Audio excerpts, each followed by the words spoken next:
अतिशय धन्यवाद, बहुत बहुत धन्यवाद। कोटि से प्रणाम है मेरी माता सज्जनों, आप सबके श्री चरणों में असंख्य बार मेरा प्रणाम स्वीकार करिएगा। आप सबके श्री चरणों पर अपने मस्तक को रख के बहुबार प्रणाम, बहुबार प्रणाम, बहुबार प्रणाम। भारत का स्वतंत्रता दिवस है आज। इस शुभ अवसर पर पर्व पर आप सबको बहुत बहुत बधाई देता हूं, शुभकामनाएं, मंगल कामनाएं, लख लख बधाइयां आज के इस शुभ दिवस पर। भारत तो स्वतंत्र हो गया, क्या हम भी स्वतंत्र हो गए? आज इस प्रश्न पर थोड़ा घर जाके मंथन करना। भारत का स्वतंत्रता दिवस है, क्या हमारा भी है? क्या हम भी स्वतंत्र हुए या उसी तरह से बंधनों में बंधे हुए हैं जैसे पहले थे? आप सब यहां पर धार्मिक आध्यात्मिक व्यक्ति बैठे हुए हैं, तो हमें तो चर्चा सिर्फ आध्यात्मिक ही करनी है। क्या प्रधानमंत्री स्वतंत्र हैं, मुक्त हो गए? क्या राष्ट्रपति स्वतंत्र हैं, मुक्त हो गए? क्या हम प्रजा, हम सब स्वतंत्र हैं? क्या बंधनों से मुक्त हो गए? भारत गुलाम था, अब नहीं है। भारत स्वतंत्र हो गया, लेकिन हम तो अभी तक भी गुलाम हैं। कोई शराब का दास, कोई जोरू का गुलाम। अब कहते हो ना, अमुक व्यक्ति जोरू का गुलाम है, मानो वह स्वतंत्र नहीं है। कोई अपनी कमजोरियों का गुलाम है, कोई स्वार्थ का गुलाम है, कोई पैसे का गुलाम है, कोई कुर्सी का गुलाम है, कोई प्रशंसा यशमान का गुलाम है।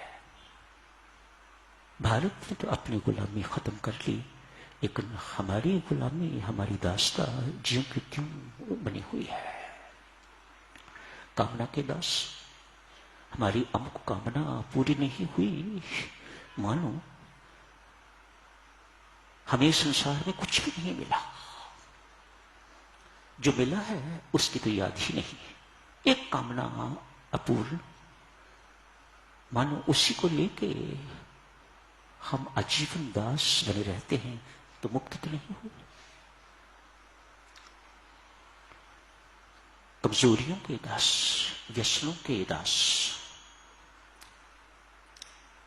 गुरुजी, मेरे से सिगरेट बीड़ी नहीं छूटती, मानो वह व्यक्ति सिगरेट बीड़ी का दास। इस प्रकार से दिव्य सच ने हम स्वतंत्र नहीं हुए। हम अभी भी विभिन्न आसक्तियों में, बंधनों में बंधे हुए हैं। वास्तव में साधक जन कभी जेल में जाना होता था तो उनको यही कहता था, मेरे बंधुओं, इस जेल से तो अवधि के अनुसार मुक्त हो जाओगे, बाहर निकलते ही संसार रूपी महान जेल में प्रवेश करोगे। मुक्ति तो तब मिलेगी जब भव बंधन टूटेंगे। मुक्ति तो तब मिलेगी जब भव बंधन टूटेंगे। ये संसार के बंधन जो जहां जहां हम बंधे हुए हैं, उन बंधनों से बेटा मुक्त होगे तो मुक्ति मिलेगी। ये कैसे टूटेंगे? मेरी माताओं सज्जनों, अध्यात्म यही सिखाता है, और अध्यात्म के अतिरिक्त और कोई विद्या ये सिखा नहीं सकती। अभी तो भारत स्वतंत्र तो हुआ, लेकिन अभी भी सीमा में तो बंधा हुआ है। जब ये सीमा को लांघ जाएगा तो वास्तव में भारत स्वतंत्र होगा। इसके अंदर क्षमता है, ये ऐसा कर सकता है, ऐसा करके संसार को दिखा सकता है। क्यों? Most of us are spiritual. संसार का कोई ऐसा देश नहीं है जो इतना आध्यात्मिक होगा, इतना धार्मिक होगा जितने आप। मानो आपके अंदर अध्यात्म का बल है जिससे आप संसार रूपी जंजीरें तोड़ के तो मुक्त हो सकते हो।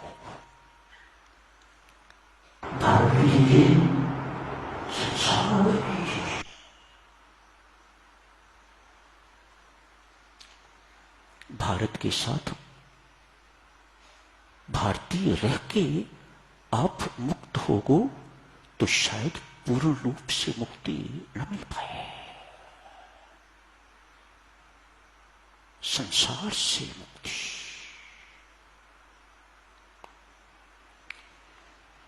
विश्व प्रेम, यूनिवर्सल लव, सार्वभौमिक लव, अध्यात्म की शिक्षा,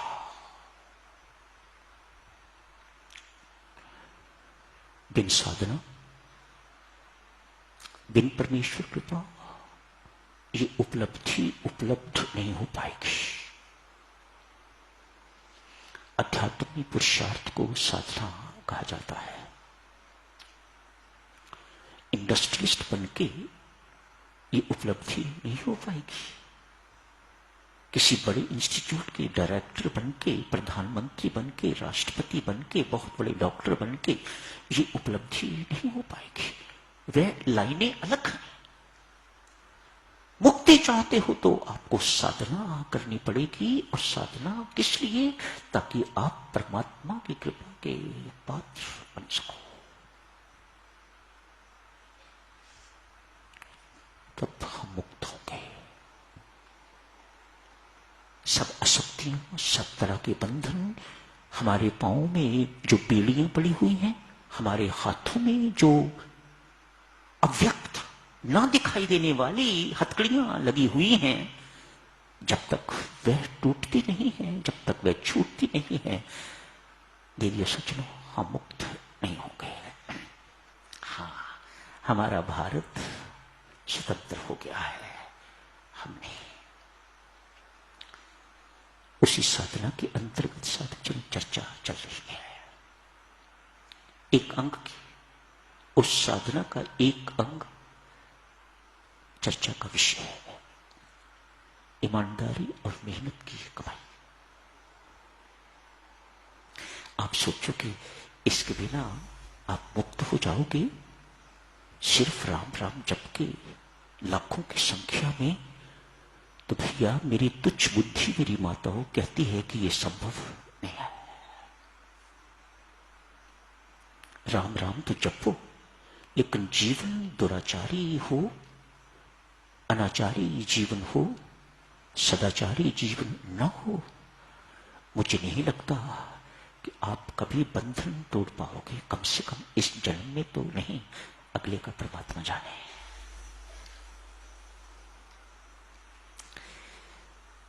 पिछले दृष्टांत में आप जी ने देखा हक की कमाई में कितनी बरकत हुआ करती है। मेहनत की कमाई, हक की कमाई, पवित्र कमाई, ईमानदारी की कमाई में दर्द महसूस होता है। खून पसीना जो बहा हुआ है, उस कमाई की कीमत महसूस होती है। जिंदगी में कितनी आपने मेहनत की है, तब जाके ये बने हो। पुत्र आपकी कमाई को उजाड़े तो आपको पीड़ा होगी कि नहीं होगी? मेरा नालायक पुत्र क्या जाने कि मैंने किस प्रकार से खून पसीना बहा के तो ये पैसा इकट्ठा किया है। मैं तो साथ नहीं ले जाऊंगा, उन्हीं के लिए छोड़ा है, लेकिन वह नालायक निकले। पिछले दृष्टांत में देवी सज्जनों, आप जी ने सब कुछ देखा है। आज इस अंतिम बात के साथ इस प्रसंग को समाप्त करेंगे। एक राजा का पुत्र गुरुकुल में पढ़ने के लिए गया है। पिछले वक्तों में लोग विदेश हम भेजते थे, गुरुकुल में भेजते थे, ताकि सब प्रकार की विद्याएं वह बच्चा सीख सके। गुरुकुल अर्थात वहां पहली कक्षा में, दूसरी में भी जाना होता है, दूसरी से 10वीं तक भी पहुंचना होता है, लेकिन साथ ही साथ मॉरल साइंस भी पढ़ाई जाती है, परा विद्या भी पढ़ाई जाती है, असली विद्या भी पढ़ाई जाती है, जिसके बिना सारी की सारी विद्याएं अधूरी। वहां गया हुआ है, छोटी आयु से बड़ा हो गया है। वहां जाके गुरु घर की सेवा भी करनी पड़ती है। वहां जाके हवन के लिए, यज्ञ के लिए जंगल से लकड़ियां भी लानी पड़ती हैं। उसे ये बोध नहीं है कि मैं राजा का पुत्र हूं, इतना बड़ा हूं, इसलिए मुझे ये सब कुछ नहीं करना चाहिए ना। बहुत प्रेम से करता है। उसे बोध है गुरु महाराज की आज्ञा का पालन करना ये साधना है। इस वक्त इतना ही पता है, और इतना पता होना उसके लिए पर्याप्त है। गौशाला में गोबर साफ करना पड़ता है, गऊ को चारा डालना पड़ता है, दूध धोने का काम है तो दूध धोना पड़ता है, इत्यादि इत्यादि। बड़ा हो गया है, पढ़ाई खत्म हो गई है, घर लौट आया है। परमेश्वर की ऐसी करनी देखिएगा, घर लौटते ही उसे राज्य संभालना पड़ा। राजकुमार बन गया, युवराज बन गया, अपने पिता राजा का उत्तराधिकारी बन गया है। कहां वह जीवन, कहां ये जीवन। दास दासियां, सारी की सारी सेना, राज्य कोष, राज्य घराने का खाना इत्यादि इत्यादि सब इंतजार करते हैं कब इनके मुख से कुछ निकले और हम इनकी सेवा करें। एक सेवा करने वाला व्यक्ति इस वक्त, बंदा बंदियां हर कोई सेवा करने के लिए तैयार खड़े हैं।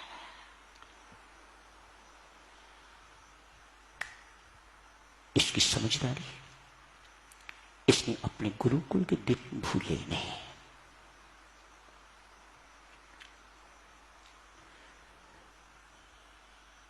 अतएव अपने पेट पालने के लिए जैसे वहां मेहनत करता था, वैसे ही यहां भी मेहनत करता है। राज्य के कामकाज से जितना समय मिलता है टोकरियां बनाता है। पिछले में आपने देखा था, एक मुसलमान बादशाह कुरान शरीफ लिखता था, बेचता था, जो पैसे मिलते थे तो उससे अपना पेट भरता था। आज ये राजा टोकरियां बनाता है, उनसे जो कमाई होती है उससे अपना पेट भरता है। राजकोष अर्थात पब्लिक की मनी को इस्तेमाल नहीं करता अपना पेट भरने के लिए। छोटी बात नहीं है, ये छोटी बात नहीं है, बहुत बड़ी बात है। पास ही गांव है, गुरु महाराज बूढ़े हो गए हैं, उन पर बहुत गरीबी है। छोटा सा खेत है, खेती करके तो अपना पेट पालता है, पूरा परिवार का। पिछले 2 वर्ष से वर्षा नहीं हुई और कोई काम करने योग्य नहीं है बुजुर्ग, और कुछ काम करने के लिए है भी नहीं। मानो शायद गुरुकुल बंद हो गया हो, और फिर गुरुकुल से कमाई क्या है। आज के आश्रमों की तरह तो गुरुकुल नहीं हुआ करते थे। वे तो बेचारे उन्होंने तो गुर्बत के दिन ही देखे हैं, गुर्बत ही देखी है, गरीबी ही देखी है। सोचा मेरा एक शिष्य राजा बन गया है, अपने राजा शिष्य के पास चलता हूं, मेरी जरूर कुछ न कुछ मदद करेगा। बुजुर्ग गुरु पैदल चल पड़े। जिस वक्त महल पे पहुंचे, राज दरबार के पास पहुंचे तो देखा राजा शिष्य टोकरियां बना रहा। बहुत प्रसन्न हुए। सूचना मिली, भागता भागता द्वार पर गया, जाके गुरुजी को साष्टांग दंडवत प्रणाम किया, लेट के उनके आशीर्वाद लेके उन्हें अपने साथ ले आया है। गुरु महाराज, मेरे साथ भोजन करोगे कि राजघराने का भोजन करोगे? वहां 56 प्रकार के भोग मिलेंगे।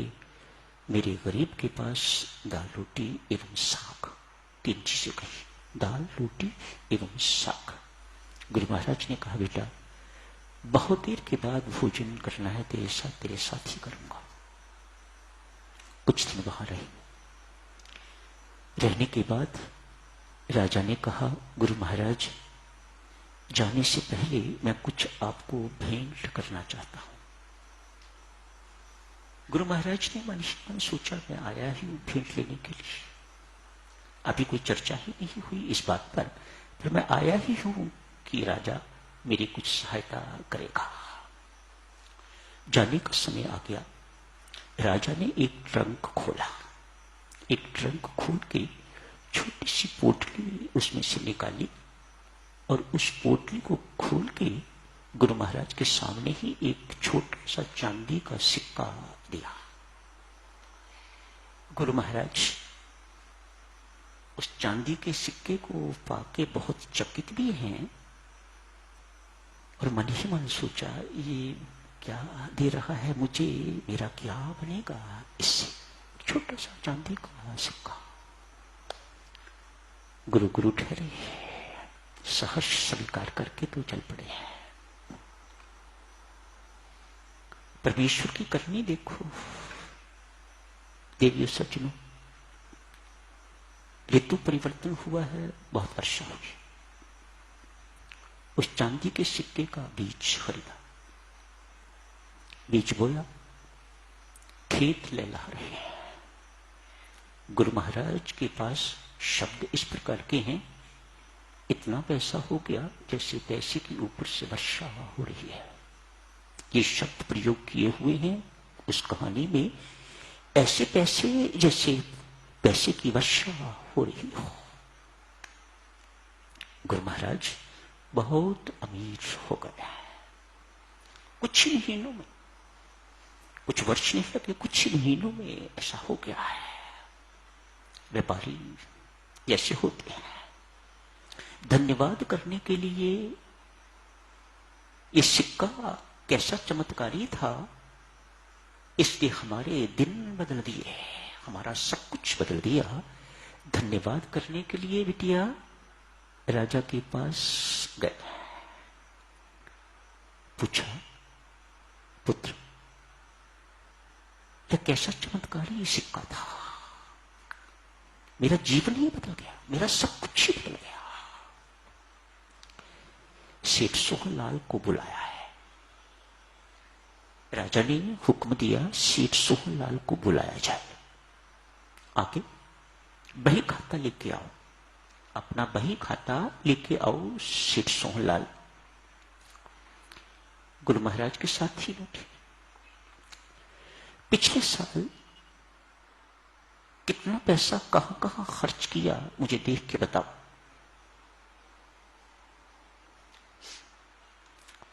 इतना पैसा इसको दिया, इतना पैसा यहां से आया, इतना इसको दिया, सारे साल का हिसाब बता दिया। अंतिम पृष्ठ बही खाते का एक किसी मजदूर को एक चांदी का सिक्का दिया था। किस लिए? राजा साहब ने पूछा किस लिए दिया था, क्या किया था उसने? कि आपने उसको एक चांदी का सिक्का दिया था। कहता है राजा साहब, एक रात आंधी तूफान, भारी वर्षा, मध्य रात्रि का समय, वर्षा इस वक्त कहेगी मैं थमूंगी नहीं, जल थल पानी ही पानी हो गया। मेरी कपड़े की गांठें घर में पड़ी हुई थी, वहां तक पानी पहुंच गया, भीगने लग गई। मैंने अपने पुत्र को जगाया। दोनों ने सारी रात गांठें ढोते ढोते एक जगह से दूसरी जगह सुरक्षित जगह पहुंचाते पहुंचाते सुबह के 4 बज गए, थक गया। लेकिन अभी गांठें बाकी हैं। एक मजदूर बाहर घूमता हुआ दिखाई दिया, उसको बुलाया। शेष काम उस मजदूर ने किया। जितनी भी गांठें थी, हमें आराम की आवश्यकता थी, थके हुए थे। उस मजदूर ने जितनी भी बाकी गांठें थी सब उठा के अंदर रख दी। उतनी देर में मंदिर से आरती की घंटी बजनी शुरू हो गई। मजदूर चौंका और कहा, मैं अब जाता हूं। मेरी जेब में एक चांदी का सिक्का था। मैंने उसे देते हुए कहा, भाई इस वक्त मेरे पास इतने ही पैसे हैं, कल आके तो अपनी शेष मजदूरी ले जाना। राजा साहब, वह मजदूर आज तक नहीं आया, मैं उसका ऋणी हूं। राजा साहब ये सब कुछ सुन के तो गुरु महाराज को कहते हैं, गुरु महाराज वह मजदूर मैं ही था। उस सेठ को भी कहते हैं, वह मजदूर मैं ही था जिसने 4 बजे सुबह आपकी गांठें ढोई और आपने चांदी का सिक्का मुझे दिया। ये उसी खून पसीने की मेहनत की कमाई का सिक्का है। ईमानदारी की कमाई में कितनी बरकत है, मेहनत की कमाई में कितनी बरकत है। साधक जनों, इससे बेटर दृष्टांत मैंने पिछली बार अर्ज की थी। हाथ जोड़ के आप जिससे विनती करता ही रहूंगा, जब तक आप मान ना जाओ ईमानदारी की कमाई, मेहनत की कमाई, खून पसीने की कमाई में बरकत है। इसी कमाई में भलाई है। ये कमाई नहीं है, ये साधना है। आप साधना को फ्रेगमेंट नहीं कर सकते। साधना शुड बी टोटल। तो यही समाप्त करने की इजाजत दीजिएगा। हार्दिक धन्यवाद आप सबका। इसी के साथ ही ये प्रसंग भी आज समाप्त होता है।